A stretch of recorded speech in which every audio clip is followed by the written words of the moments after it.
vamos a tener a alguien a quien le tengo alta estima. Ella es la doctora Griselis Pozo, egresada del Hospital Plaza de la Salud. También es directora del Hospital Jaime Mañón. Ustedes la van a ver súper joven y bella, pero así es, directora. Así tenemos muchos de nuestros egresados, muchos de los médicos de nuestra especialidad, todos altamente capacitados. Y también ella es médico ayudante del Hospital Plaza de la Salud. Con ustedes la doctora Griselis Pozo.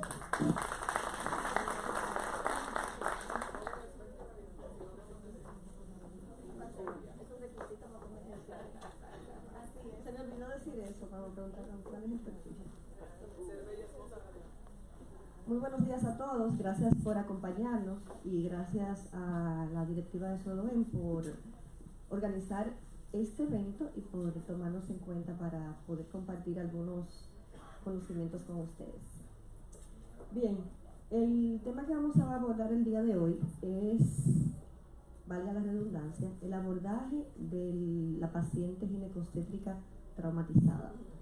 Es un tema muy importante porque de repente todos los traumas se abordan de forma global, de la misma manera, pero hay ciertas particularidades en el abordaje de la paciente obstétrica o gestante que tenemos que puntualizar y que tienen que tomar en cuenta para el mejor beneficio de esas dos vidas, que regularmente cuando se produce un trauma corren peligro.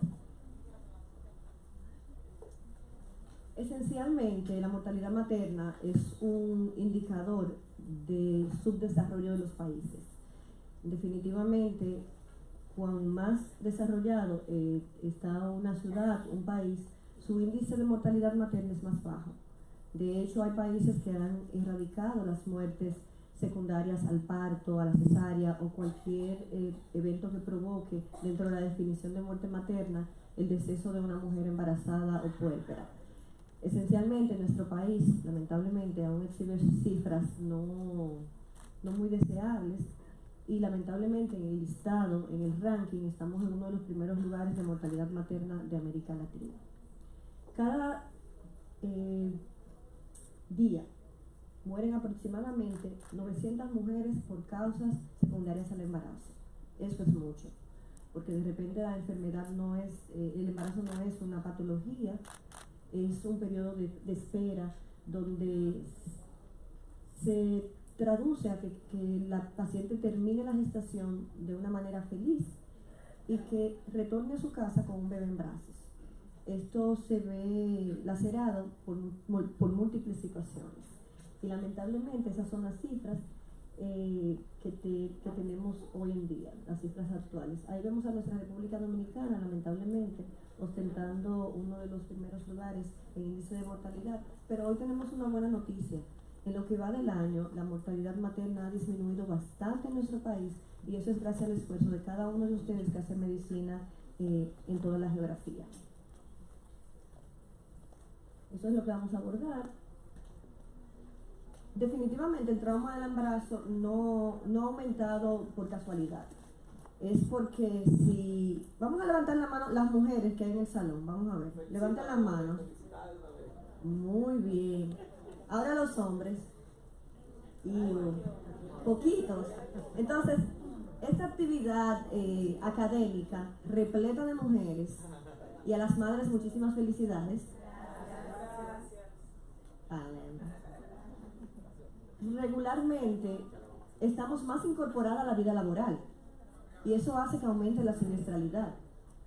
De repente a una mujer embarazada no conducía, ahora, salvo las recomendaciones de que allá al final de la gestación no conduzcan por el riesgo de que si frenan o hay un accidente pueden sufrir un trauma directo sobre el abdomen. En muchas no hacemos caso a estas recomendaciones y como somos productivas, proactivas, todavía estamos conduciendo con 36, 37 hasta 38 semanas. Y todas esas situaciones nos ponen en el contexto de un aumento considerable de la siniestralidad para que la mujer embarazada sufra traumas. Entonces esa incorporación ha hecho que definitivamente aumente el riesgo del trauma durante el embarazo.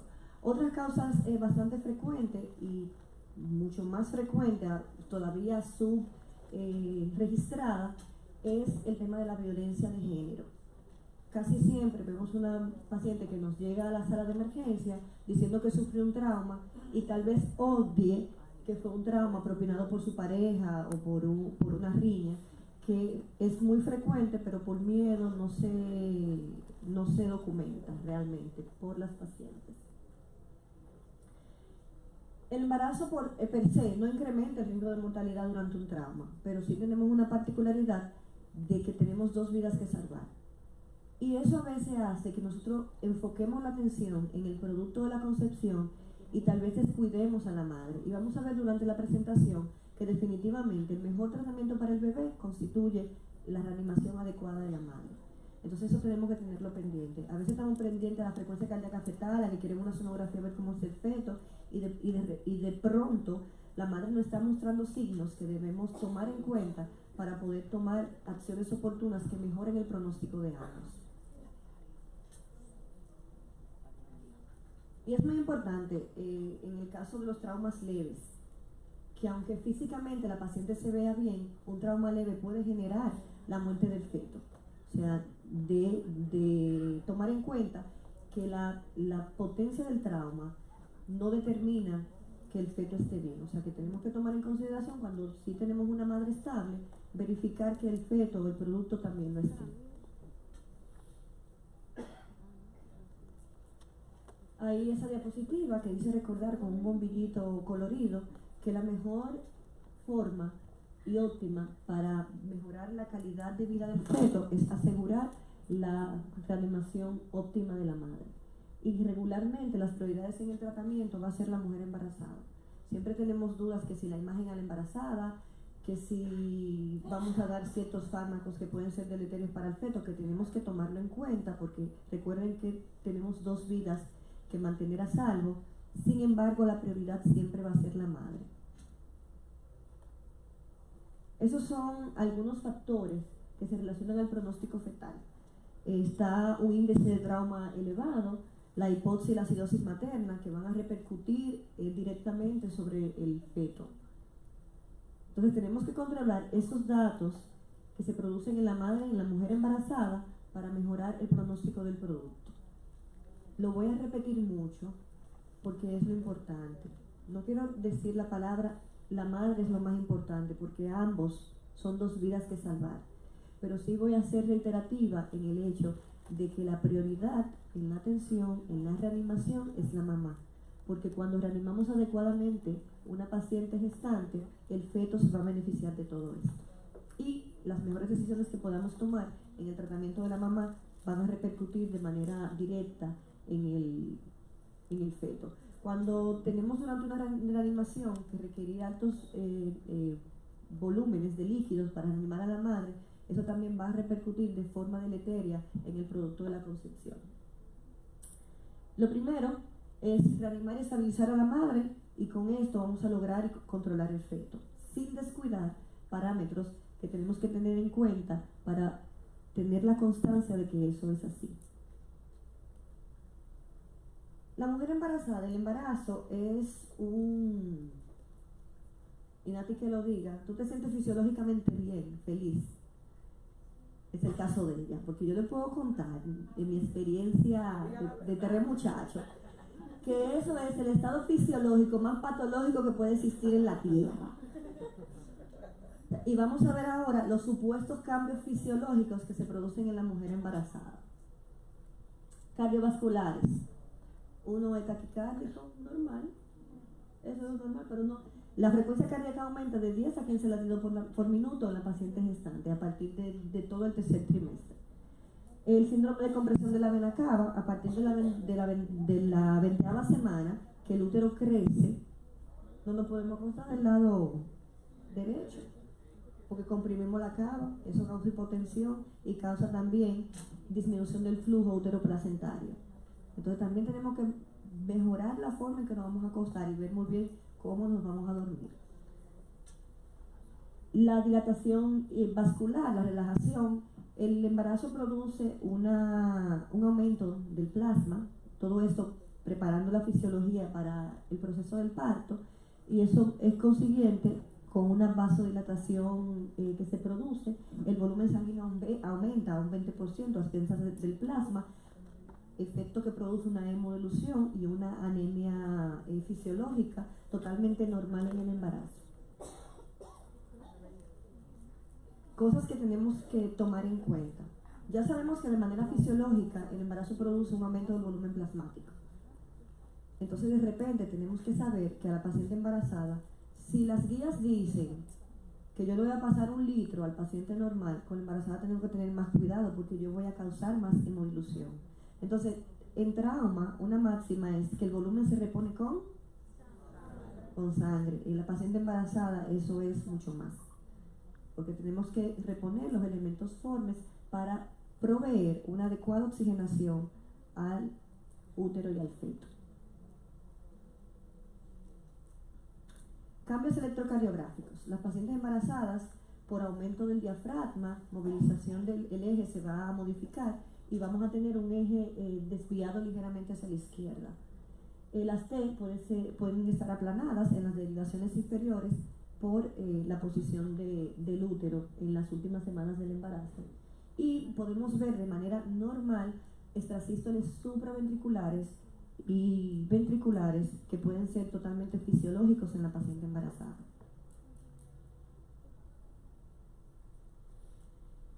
Eso ya lo conversamos, el descenso que hay en el hematócrito por la hemodilución que existe, que tenemos que tomar en cuenta. Hay aumento de la velocidad de eritrosedimentación. También vamos a tener aumento de los factores de coagulación que van a ser un arma de doble filo.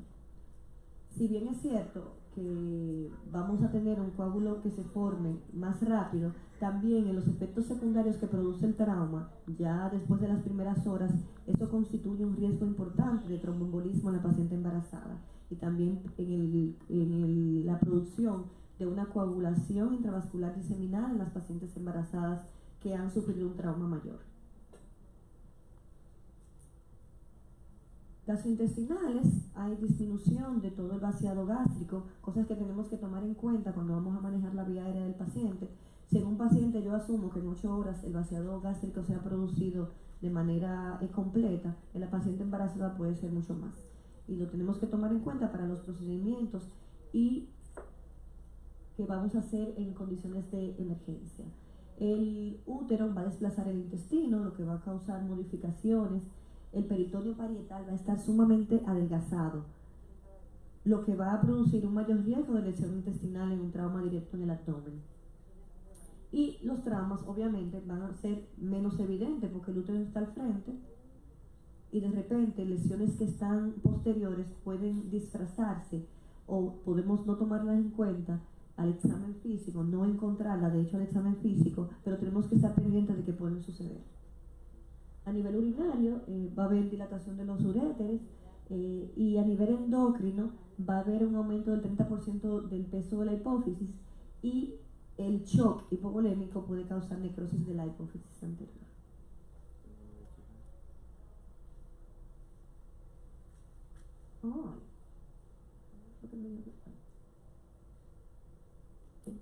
Esa es la estructura anatómicamente de cómo podemos observar el crecimiento del útero, porque no tenemos tiempo. La paciente embarazada, como han mencionado los expositores anteriores, en emergencia no andamos preguntando por papeles, no andamos preguntando por quizás el récord de la paciente, no tenemos ese tiempo cuando hablamos de un trauma mayor.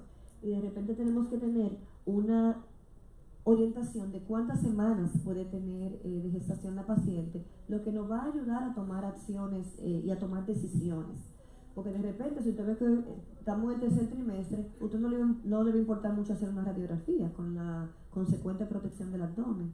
Pero si usted ve que son embarazos pequeños, usted sabe que más daño le pueden producir y va a tomar la decisión consensuada y va a definir si realmente la paciente necesita ser sometida a ese tipo de radiaciones, tomando en cuenta que si es necesario para el tratamiento y para el diagnóstico, hay que hacerlo. Entonces, en la primera semana, el útero está intrapélvico todavía, sobre la 12ª semana se convierte en un órgano intraabdominal. Eso lo tenemos que tomar en cuenta tanto para la cinemática como para la toma de decisiones en el tratamiento de la paciente. En la 20ª semana va a estar a nivel umbilical, que eso casi siempre todos lo sabemos, cuando está en el ombliguito la paciente tiene aproximadamente 20 semanas, y sobre la 36 va a estar por debajo de las costillas y va a causar todos esos cambios que tienen que ver con el desplazamiento anatómico del paciente.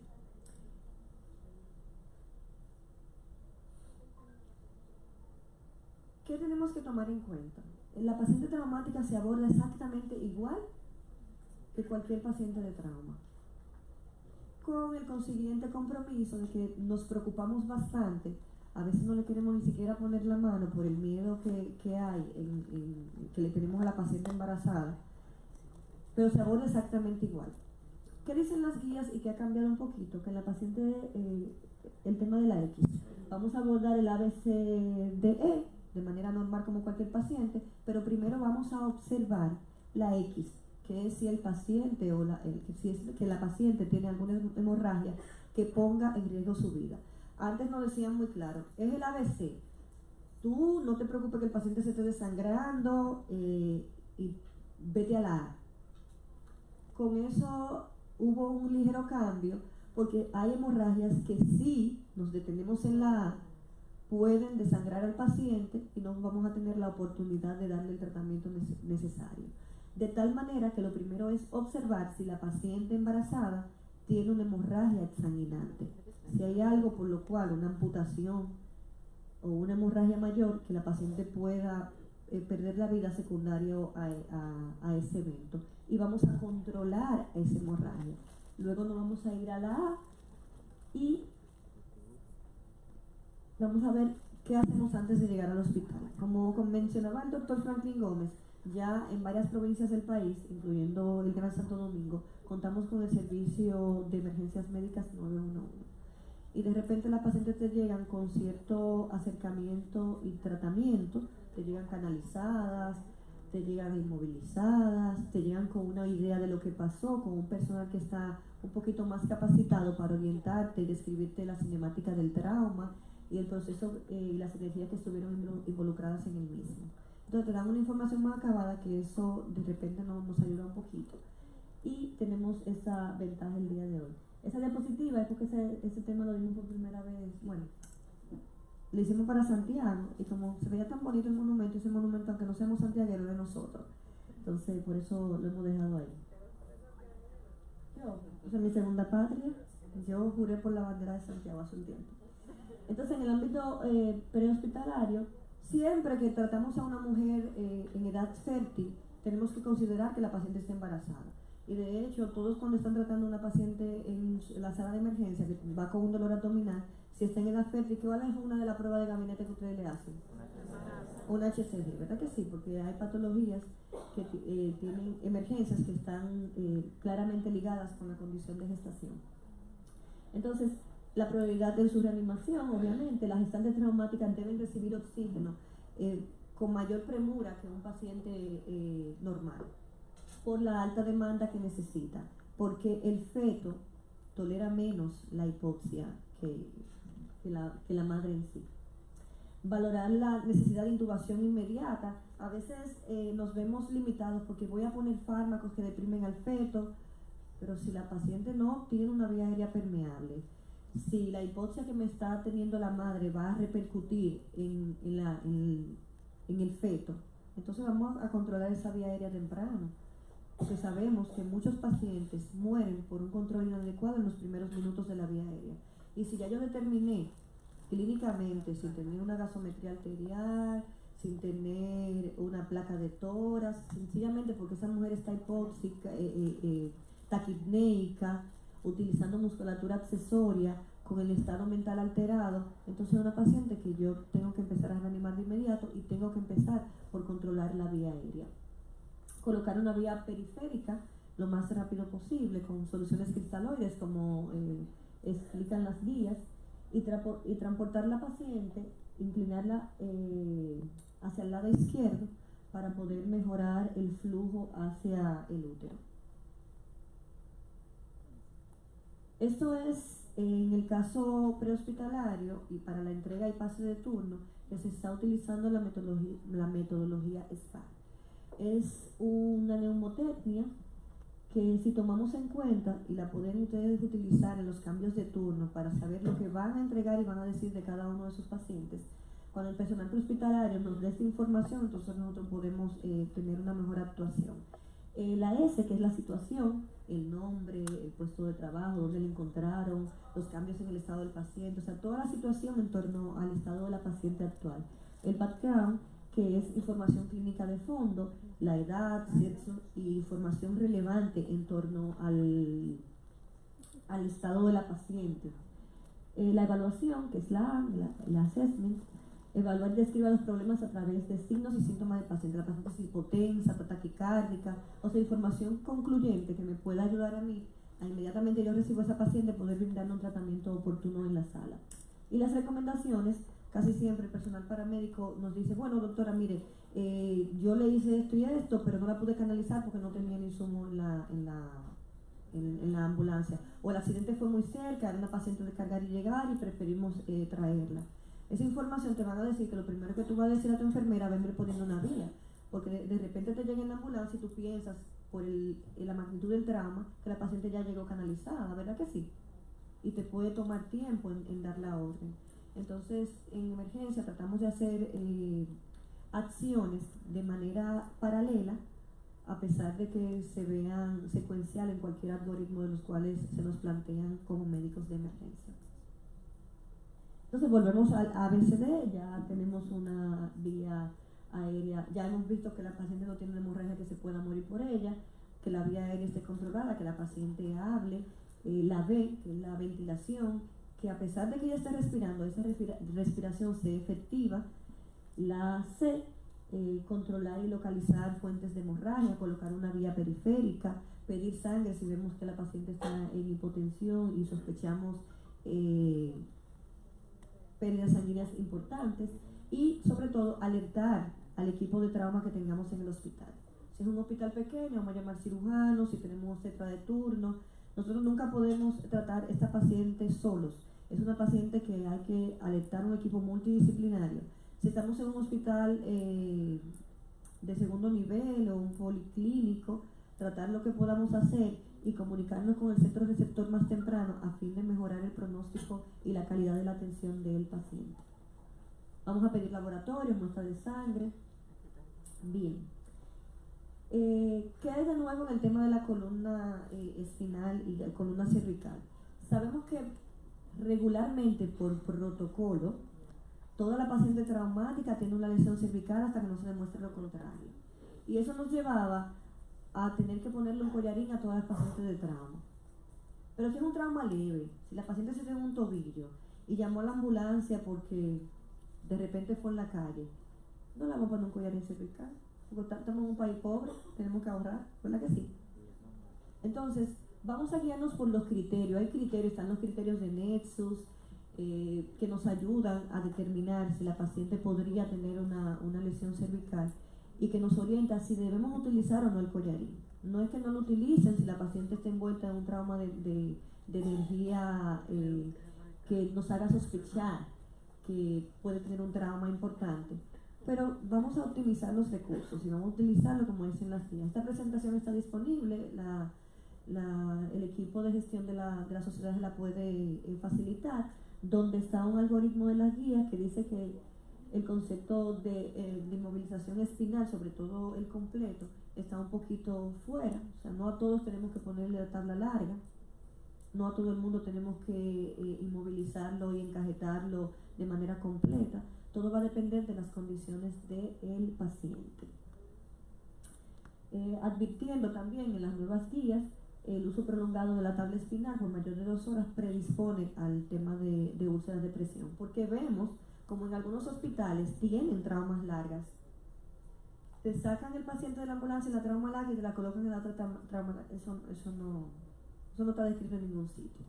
Y lo digo porque lo veo que lo hacen, tienen hasta trauma larga. Hay algún personal de emergencia que pide y solicita que le lleven traumas de tabla de trauma de emergencia.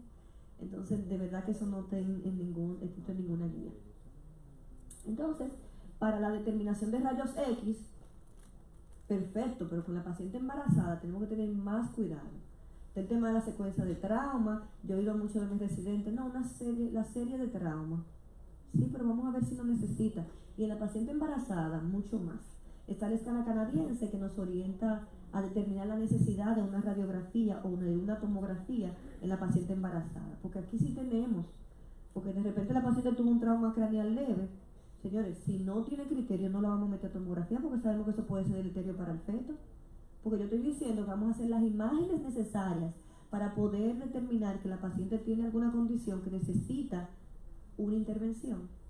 Pero yo no estoy diciendo que vamos a utilizar las imágenes de manera discriminada en la paciente embarazada, sobre todo en la paciente embarazada. El trauma menor, con el trauma menor hay que tener cuidado. Con el trauma menor las disyuntivas que se presentan es el tema del analgésico, sabemos que es paracetamol que le tenemos que dar a la mujer, o ácido mefenámico. Los AINES, a pesar de que se podrían utilizar, tienen sus complicaciones en el feto, entonces tenemos que ser cuidadosos a la hora una dosis de repente, tal vez no le va a producir las complicaciones descritas, pero tenemos que ser cuidadosos. Entonces preferimos dar el paracetamol, que es un AINES, que es más analgésico que antiinflamatorio, pero es uno de los que tiene mayor seguridad. Es igual, clase C me parece, pero es el que podemos utilizar con un poquito mayor de libertad. En los traumas leves también, tenemos que hacer radiografía. Si la paciente tiene deformidad en el tobillo, yo tengo que hacer radiografía porque tengo que determinar si esa fractura es quirúrgica. Entonces doy protección al abdomen y hago la radiografía que la paciente necesita. Con su consentimiento informado, explicándole los riesgos, y vamos a ver un cuadrito con la cantidad de radiación, aunque no nos vamos a parar mucho en eso. ¿Qué pasa también con los traumas leves? Que traumas leves en la madre pueden ser deleterios y pueden provocar desprendimiento prematuro de placenta, normalmente insertada unas horas después del trauma. Entonces, una paciente que se cayó de un motor, que físicamente no vemos nada, tenemos que darle un periodo de observación por lo menos de 4 horas en la emergencia con un monitoreo fetal agudo adecuado para saber si la paciente tiene riesgo. Una variación de la frecuencia cardíaca durante el periodo de observación es claramente indicador de que la paciente podría ser un DPPNI, entonces en vez de observarla hay que ingresarla.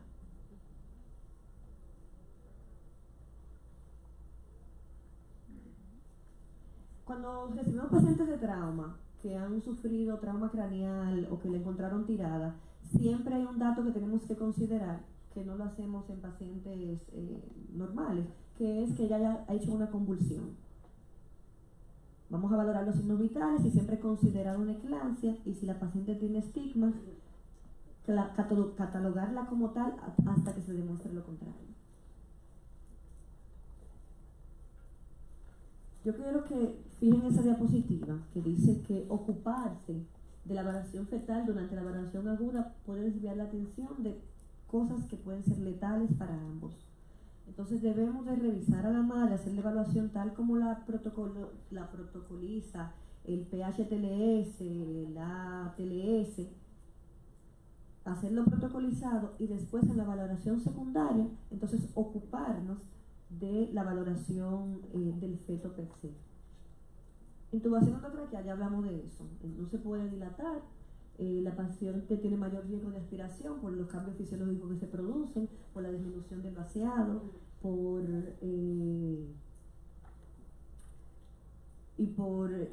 la anatomía, cómo se distorsiona. Entonces, ¿qué tenemos que tener en cuenta? Utilizar un tubo endotraqueal menor, más pequeño, 0.5 o 1 milímetro, lo que habitualmente utilizaríamos con esa mujer en condiciones normales. Es la única recomendación. ¿Qué hay de nuevo? Básicamente, a mí me da mucha risa esto, porque realmente esto es el ATLS, que plantea que ellos ya no quieren utilizar el concepto de secuencia de intubación rápida. Entonces ellos, como para decir, dijimos algo nuevo.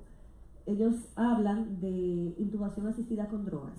Entonces ya ustedes saben que si están hablando en idioma con alguien que es de esos cirujanos que son ATLS, ustedes dicen no, practicamos secuencia de intubación rápida, no. Ustedes dicen, no, hicimos intubación asistida por drogas. Yo creo que lo mismo.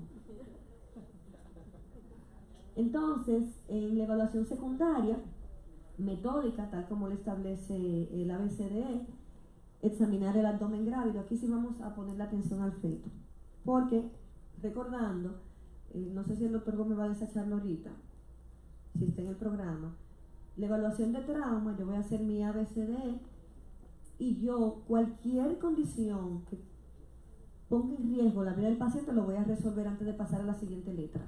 ¿De acuerdo? Si la A está complicada, yo voy a resolver la A antes de irme a la B.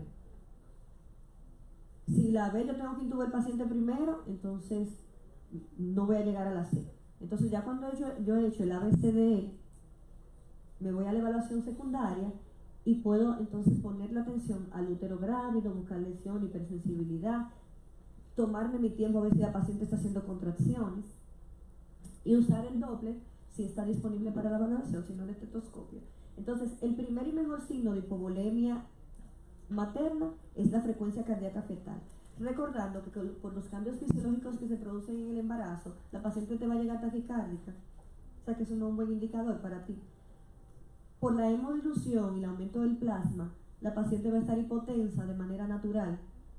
Entonces, esos dos indicadores que en los pacientes normales nos indican hipovolemia, en la paciente embarazada entonces nos van a venir a complicar un poquito la jugada. Entonces, ¿cuál es el mejor indicador? Sudoración, piel fría, pálida y sudorosa, y de repente esa frecuencia cardíaca fetal aumentada o en su defecto bradicárdica nos va a hablar y nos va a valorar la condición materna de una manera más fidedigna. No vamos a confundir lo que dijimos, ahora no vamos a confundir los signos vitales de la paciente con que esté en shock. Por ejemplo, yo hacía hasta 90-40 cuando estaba embarazada. Si iba con un trauma, seguro que me ponía entre pinta de sangre, ¿verdad que sí? Entonces no debemos confundir. Trabajo en equipo, comunicarnos rápidamente con todo el equipo necesario, ginecólogos, cirujanos y todo el que sea necesario.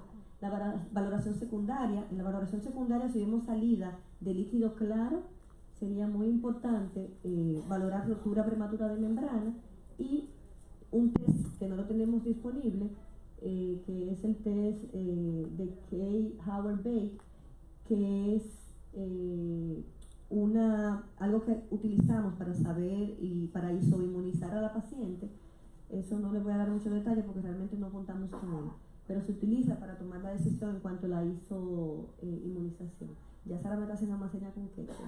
Entonces, evaluación secundaria, ¿qué hay de nuevo?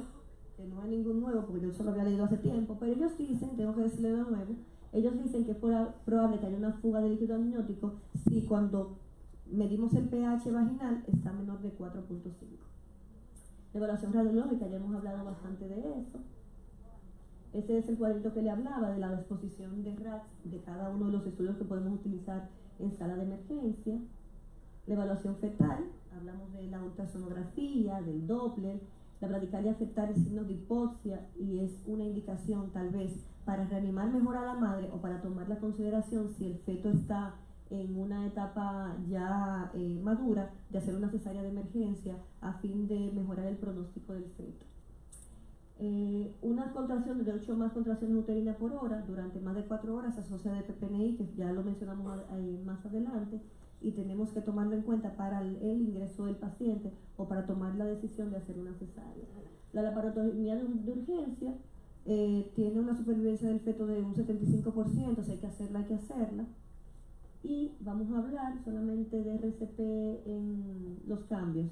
Con la mujer embarazada, subir un poquito más las manos encima del pecho, ponerlas sobre su lado izquierdo para que mejore la calidad de las compresiones y tomar en cuenta que si la paciente tiene ya 4 minutos de paro, hacer la cesárea de emergencia si el feto es viable.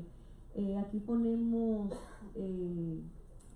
un ejemplo de una cesárea perimortem que se realizó en un hospital de Santo Domingo, en el Reinaldo Almanzar, donde lamentablemente la madre falleció y se tomó la decisión de hacer la cesárea en ese momento y su bebé, gracias a Dios, está vivo. Entonces, fármacos coadyuvantes, la oxitocina, como todos lo conocen, que favorece la contracción uterina y el control de la hemorragia. Y tenemos que hablar aquí de la inmunoglobulina y de la gammaglobulina que tenemos que administrarle a las pacientes. Y el ácido tranexámico, tal como se plantea en la guía de hemorragia posparto, también tiene gran utilidad en la paciente traumática porque disminuye significativamente la mortalidad cuando lo utilizamos. Recordar que cuando existe un colapso circulatorio materno, cuando no existe un colapso circulatorio materno, el feto podría estar sufriendo.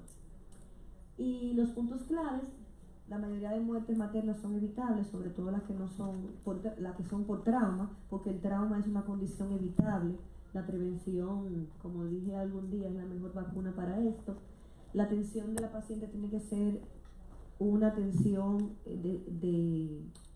con un grupo integral de profesionales, un manejo en equipo, y la identificación de lesiones de manera oportuna va a lograr que mejoremos la oportunidad de vida tanto de la madre como de su hijo. Y terminamos nuestra presentación diciendo que realmente el paciente es lo más importante. Muchísimas gracias.